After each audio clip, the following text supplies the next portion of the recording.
Okay, kasama na natin ang ating pong inimbitahang guest. Kanina po, sinasabi ko si Dr. Allen Currit, Internal Medicine, Adult Disease Specialist. Maganda po yung aming pag-uusapan kasi Adult Disease Specialist siya. Diseases of the Adult, pag-usapan namin. Maraming salamat po for your time, Dr. Allen Currit. Hi, Doc! Hello, magandang tanghali po Tita Bell and sa ating mga tagapakinig. Yes, how's your Sunday, Doc? Okay lang, medyo rest day din. Monday Tama. to Saturday kasi ako nasa clinic. Ay, nako, parehas Yes. pala tayo, Dok. Pag Saturday, Ah, baligtad. Pag Saturday, nasa clinic kayo. Ako naman nasa bahay pag Saturday. Pero, syempre, merong yes. mga nag-imbita sa atin. Relaxation din yon, unwinding din yon, di ba, Doc Allen?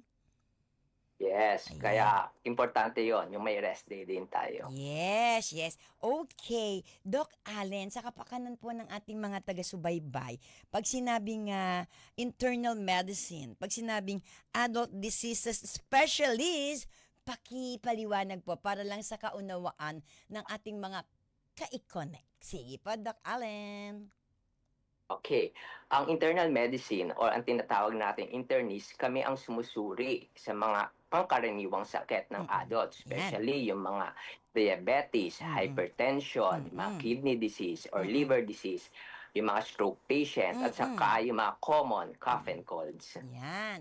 Kung Doc. meron kung Mm-mm. meron tayong pediatrician, kami yung Ah. counterpart nila sa adult. Yan, tama. Kanina, Teddy, ang ating nakapanayam. Pero eto, Dok, nabanggit niyo po yung cough and cold. Kasi ngayong panahon na to, Dok, sobrang lamig, di po ba? So, marami po tayong mga kaikonek na meron pong colds. May sipon, may ubo, may trangkaso. Bakit po kaya, Dok, nararanasan yun, dumadapo yun, lalo na pag ganitong panahon? Sige nga po, para maunawaan po ng ating mga taga-subaybay. Okay. Ang cough and cold sa lahat naman ng season, kahit pa summer, kahit pa hindi summer, talaga naman uso ang cough and colds kasi virus yan, Yes. bacterial infection. Ah, ah. So, lalo na pag mahina ang immune system natin or Apa. kaya yung vaccination hindi updated. Ah, ah. So, talagang nagiging madami ang nagkakaroon ng cough and colds. Kaya Apa. nga importante, advocacy namin yung vaccination saka healthy lifestyle. Ayun. Ang galing. Vaccination talaga naman dapat nagpapabaksin, lalo na yung mga senior citizen. Hindi lang mga bata kasi karamihan sa senior citizen natin dinadapuan ng pneumonia. Dati hindi, Dok Pero ngayon, di ba? Siguro dahil na rin mahina ang immune system. Tama ba ako dun, Dok?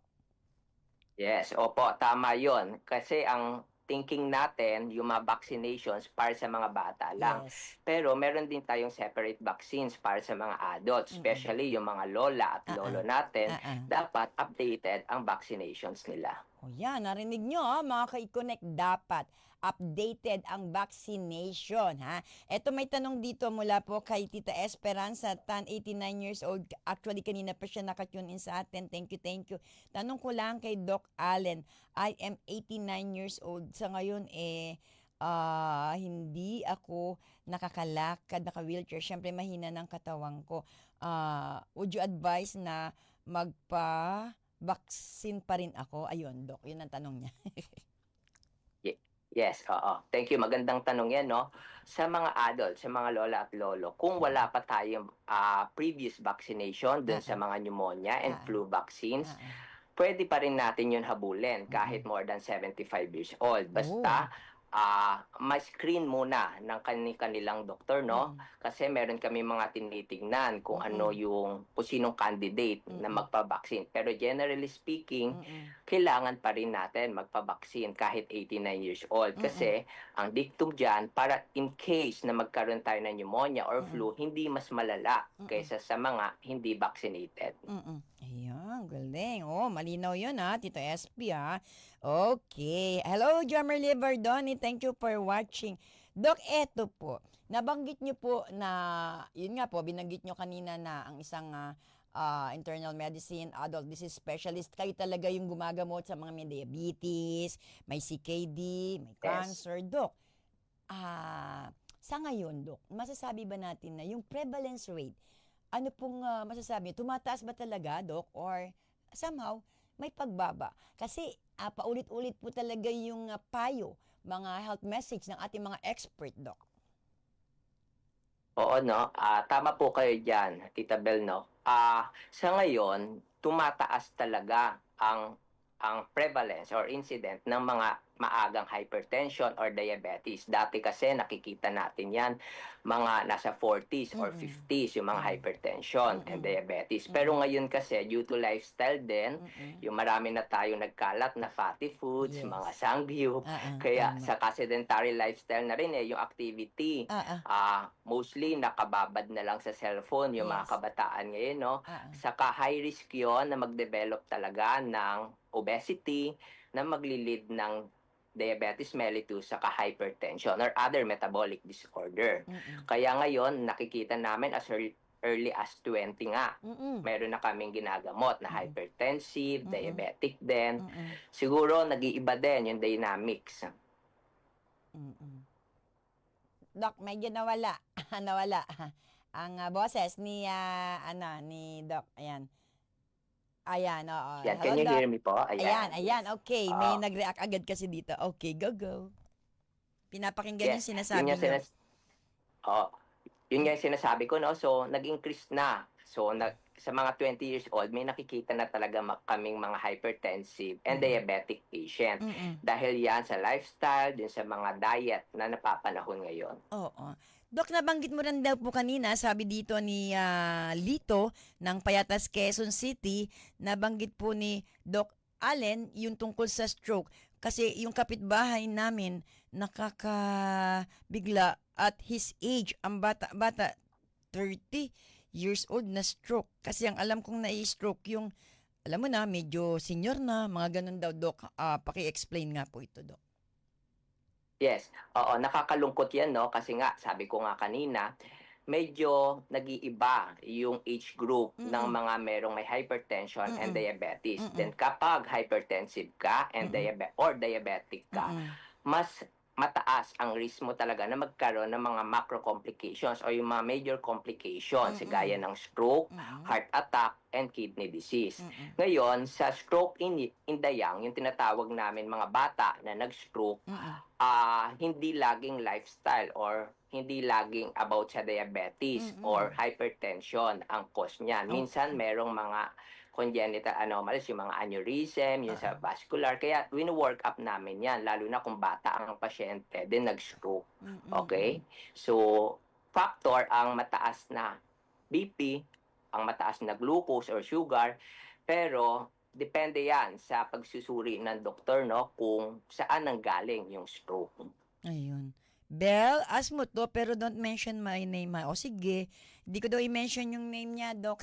Sabi niya, is there a life after stroke? Sige, pakinggan natin ang say dito ni Doc Allen. Yes, of course, meron naman. Especially pag ang stroke maaga natin nakita, no? Kasi merong mga stroke talaga na hindi naman lahat hindi nakakalakad. Yung iba Mm-mm. namamanhid lang, Mm-mm. yung iba may mga hilo lang. At madadaan naman natin yan sa physical therapy. Mm-mm. So, kung depende kung saang parte na tamaan ng stroke, saang parte ng utak, Mm-mm. mako-correct natin yan. Mm-mm. Meron lang ibang limitations sa movement pero may buhay pa rin. Ibig Mm-mm. sabihin, kaya Mm-mm. mo pa ipagpatuloy yung quality of life. Ayun. Basta magpatingin sa doktor, then sundin ang mga advice ng doktor. Ayan. Mag-follow up. Ayan. Yes. Ito naman, mula sa aking kaklase nung high school. Wow, thank you naman for listening sa radyo. Sabi dito, at what age ba daw talaga dapat na kumukonsulta na ang isang tao? Kasi yung iba, pag nagkonsulta, late na, malala na. Ayan, sige, pakinggan natin ang sagot ni Doc Allen. Yes. Mm. Actually, sa amin, sa mga internees, 19 years old up to 65 years old or pwede rin mas matanda pa yung mga lola natin, Mm-mm. ine-encourage namin na kahit walang symptoms, konsulta sa doktor every 6 months. Uh-uh. Kung walang problema, pwede rin kung medyo busy, Uh-uh. at least once a year. Uh-uh. Pero kung meron tayong mga comorbidities, yung Mm-mm. mga may hypertension, Uh-uh. diabetes, as Uh-uh. early as 19 years old, every 3 months pwede magpa-monitor para at least nako-correct natin. Oh, ayan. Oo, maliwanag yung sinabi ni Doc Allen, ha. Alam niyo po, si Doc Allen, sa mga hindi nakaalam, ha, banggitin ko lang, ha, dito kasi si Doc Allen, para lalo niyo pong lubos na makilala, si Doc Allen po ay distinguished internal medicine and a medicine physician, syempre, adult disease specialist, at kilala po siya sa kanyang clinical competence, professionalism, and commitment to excellence in patient care. He is a doctor of medicine. Ayan, nakatutuwa ang ating guest. Nako. At syempre, marami siyang affiliation. Mamaya malalaman natin. Kaya yung kanyang binabanggit ngayon, malaking may tutulong sa atin, mga ka-i-connect, ha? Thank you so much, Ma'am Lalaine of La Visual Corporation. Sabi niya, tandaan, iba ang may alam. Di ba, Doc Allen? Yes. Oh, di ba? Oh, kaya eto naman ang tanong. Ay, sige, tanong natin to. Pwede bang malaman kay Doc Allen kapag sinabing CKD, ito yung chronic kidney disease, di ba, Doc Allen? Anong mga sintomas Yes, niya? correct. Sabi niya, ano bang mga sintomas niyan, Bel? May pamamaga ba yan ng paa? Kasi minsan nakikita ko maga yung paa ko. Ayan, Doc. Okay. Ang chronic kidney disease, yan yung mga late stage na ng kidney disease. Ibig Ah. sabihin, irreversible damage na sa kidney. Kaya yung iba dyan, pag sinabi namin end stage renal disease or CKD5 na, Mm-mm. talagang kailangan ng mag-dialysis. Ano Mm-mm. yung mga sintomas na Mm-mm. meron ka ng CKD? Mm-mm. Pinaka-common dyan, yung pamamanas ng paa kasi or pagkahirap ng paghinga. Paghirap sa paghinga, no? Kasi nagkakaroon na ng volume overload. Lagi natin tandaan, ang function ng kidney natin, naglalabas tayo ng mga excess fluid or mga excess chemicals sa katawan natin para malinis lagi ang dugo natin. Kapag hindi na siya nagpa-function ng maayos, ang tendency niyan, may ipon doon sa loob na magli-lead yung mga tubig sa katawan natin lalabas sa labas ng ugat, so nagkakaroon ng manas. Especially dun sa lungs, nagkakaroon ng tubig din, and sa tiyan. So lumalaki yung tiyan kapag may mga chronic kidney disease. Ayan. Ako, may follow-up question. Hingin ko lang ang reaction ni Doc. Ano yung masasabi niya sa mga herbal na inumin, ha? Para daw hindi magkaroon ng kidney disease. Reaction lang naman. Gusto ko lang makuha ang reaksyon ng isang doctor, isang expert na katulad ni Doc Allen. Ayan. Yes. Sa amin, no, sa medisina, yung mga kapwa ko doktor, hindi talaga namin ini-encourage ang pag-take ng herbal medicines. Kasi sa panahon ngayon, nakikita namin yan kahit sa practice ko, no, yung iba, marami na nagkalat ng herbal medicine, no, akala nila natural, so organic, so mas mabuti dun sa mga gamot, no.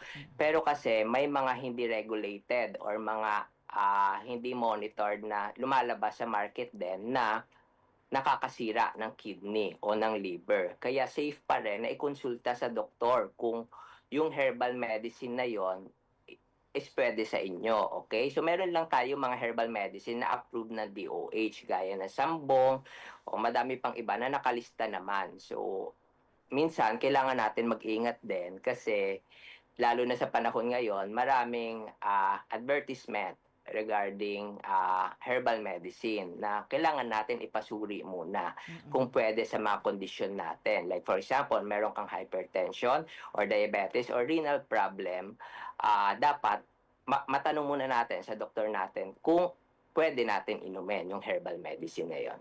Ayan, ako, malinaw, ha. Malinaw yung paliwanag ni Doc Allen. Kung gusto nating mag-take, ikonsulta, tapos tama na merong aprobado na herbal medicine yung yung DOH, like yung Sambong, tama yan. Oo, kasi narinig natin yan sa iba pang expert na katulad ni Doc Allen. Ayan, Doc Allen, may isa pang question dito. Ngayon ko lang kasi, sabi niya, ngayon ko lang narinig yung type 1.5 diabetes sa isang artista, kasi ang alam ko lang type 2 diabetes, type 1 diabetes, meron din palang type 1.5. Paki-ask nga Doc Allen about this. Yan. Hindi ko nababanggitin pangalan. Yes. Nangiti ako. Oo. Dati kasi tinatawag natin yung type 1 diabetes para sa mga bata, type 2 para sa mga matanda. Yes. Ibig sabihin yung type 1, yun yung mga nag-i-insulin. Yes. Kasi nga, simula ng pagkabata, hindi nagpo-produce ng insulin yung pancreas nila, no? Tapos etong type 2, more on sa diet na acquire or Oo. pwede rin na mamana. Pero ang type 1.5, nasa middle kasi na yun eh. Oo. So, nagkakaroon ng ibang variants, yung diabetes mellitus. Yun yung mga nagkaroon na rin na mana na may problema din sa pancreas plus nasa sedentary lifestyle din, no? So, kaya nagkakaroon ng mixing din. So, nagkakaroon ng ibang variant yung mga diabetes mellitus. Pero in terms of management, individualized pa rin yan. So, imo-monitor pa rin kung kailangan natin mag-insulin or mga oral hypoglycemic agent gaya ng metformin at iba pa. Doc, napangiti ako dito sa message. Ang pogi ng ini-interview mo, Doc. Bel, at ang pogi doctor ini-interview mo, sabi niya. Thank you, thank you. Ayan, thank you daw. Ayan. Doc, eto na lang in the interest of time, anong payo natin, health tips, health message natin sa ating mga ka-Iconic na nag-tune in sa radyo po, ang dami sa radyo, sa Facebook at maging sa YouTube, talagang may natutunan sila sa inyo pong dineskas. Ayan. Anong mensahe mo po sa kanila para mapangalagaan ang kalusugan, especially po mga adult, mga senior citizens of the Philippines. Ano yung tatanong mo? Ha? Ay, may tanong? Anong tanong mo? Sige, isulat mo, ihabol natin kay Doc. Okay, pakinggan natin yung mensahe niya. Sige, Doc. Okay. Para sa ating mga adult, so importante na wag baliwalain yung mga sibling sakit. Wag lang puro sa bata, no? Kasi kailangan din natin maging healthy kasi tayo inaasahan ng family natin. So, mabuti na magpa-screen or magpa-vaccine ng mga for adult, okay? Huwag tayong magpakakampante na kaya natin yung mga sakit. Dapat nagpapa-check up pa rin sa mga doktor at inumin yung mga maintenance medications. Huwag puro self-medications lang, okay? Ayan. Ayan. Doc, ihabol ko lang itong tanong tumakbo pa siya para pumasok dito sa ating tech booth eh. Tatanong ko lang sana po, may mga sumisikat po ginagamit ngayon for weight loss. Ayoko magbanggit ng branded to. Hindi pwedeng banggitin yan sa air. Baka sabihin binayaran tayo. Ito na lang, may mga sumisikat na ginagamit ngayon for weight loss. Ang hirap po kasi magpapayat at mataas ang sugar. Yes. Ano po bang ano po ang pwede niyong ipayo sa akin? Ayan. Banggitin ko ba name mo? Yes. Hindi na. Wag na. Okay, go. Yes. Actually, yung mga gamot na yan, matagal na yan, no? So, ngayon lang sila sumisikat. Actually, approved yan for mga diabetes talaga. So, side effect niya, talagang mag-weight loss ka, okay? Pero hindi siya approved for weight loss alone, no? Hindi siya FDA approved para pampapayat lang. Pero case-to-case basis pa rin yan. Gaya nga nasabi ko, individualized ang treatment. For example, kung makita namin na hindi kaya ng pasyente na mag-diet, then talagang palaki siya ng palaki, hindi niya rin kaya mag-exercise for some reason, mapag-uusapan namin kung ano ang best option. Minsan, ino-offer namin yan, ine-explain namin yung mga monitoring protocols na dapat bantayan kung magsisimula ng mga pampapayat na gano'n, no? Yung mga lumalabas, yung ini-injection sa market, no? Ang importante diyan, dapat doktor yung nakakausap natin para at least na monitor natin. Yun ang pinagkaiba. Kaya nagkakaroon ng mga hindi magandang komento dun sa mga lumalabas sa mga balita kasi marami pa rin ang nagsi-self-medicate. Kala nila basta-basta lang yun ina-administer. Pero sa aming mga doktor, may mga minomonitor kami para at least maiwasan natin yung mga masamang complications. Ayan. Pahabol na lang daw, last na daw po, Doc. Gustong-gusto niya kasi kayo sumagot. May tatanong lang uli ako, Doc. Joms po ito. Ask ko lang po, nag-i-intermittent fasting po ako. At kahapon po, 18 hours fasting. Nagpa-blood sugar test po at ang result ay 70. Normal po yun, di po ba? Weight loss journey ko po kasi ay from 89 to 72 kilogram. Anong reaction mo dito, Doc Allen? Okay, yes. Okay naman yung blood glucose na 70, pero if ang intermittent fasting, kailangan natin tandaan, hindi yan applicable sa lahat. So, bago ka mag-intermittent fasting, siguraduhin mo muna na screen ka ng doktor. Kasi yung iba, diabetic sila, then nag-intermittent fasting. Pwede mag-lead yun ng hypoglycemia na mas masamang epekto, Oh. na may masamang epekto sa brain natin, saka sa heart, no? So, kung mag-intermittent fasting, walang masama, basta na-screen muna ng doktor at nababantayan niya rin yung health niya, no? Pwede naman mag-intermittent fasting, pero kailangan magpa-consult muna sa doktor kung pwede ang intermittent fasting sa specific na pasyente. Ayan, narinig niyo po pwede ang intermittent fasting pero dapat kumukonsulta muna tayo sa eksperto. Ayan, di ba? Ayan, tuwan-tuwa yung Doc, tuwan-tuwa yung nagtanong, Thank you daw. Ayan. Doc, baka may nais kang Welcome. batiin. Nasa iyo ang pagkakataon. Go ahead, Doc. Hello, thank you La Visual Corporation lang and more powers and thank you Sir Nero. Ayan. Doc, sa ibang mga programa ko pa, pwede ko kayo ulit imbitahan. Tsaka po yung mga kasama ko dito, nag-message po sa akin, imbitahan din namin si Doc Pwede ba yan, Doc? Of course, Tita Bel. Oh, of course daw. Narinig nyo? Sige, yan. Pero dapat advance yung guesting kasi alam niyo naman, nagki-clinic si Doc. Doc, meron kang mga social media account, pwede mo pong banggitin. Go ahead, nasa iyo po pagkakataon. Yes. Yes, you can visit my FB page, Dr. Allen Kirit po, for more health tips and information po. At kung kukonsulta sila sa inyo, Doc? World City Medical Center, Monday to Saturday, 10 to 2 p.m. Okay, thank you so much, Dr. Allen M. Okay, Curit. welcome and thank you. Yes, stay safe, stay healthy, at stay pogi. God bless. Mwah! Yara, di ba, Doc? Dami mo ng fans, Doc, dito. Mga nagme-message sa akin. Thank you po, Doc. Ayan, okay. Bye-bye. Okay, bye-bye. Basahin ko lang, Joel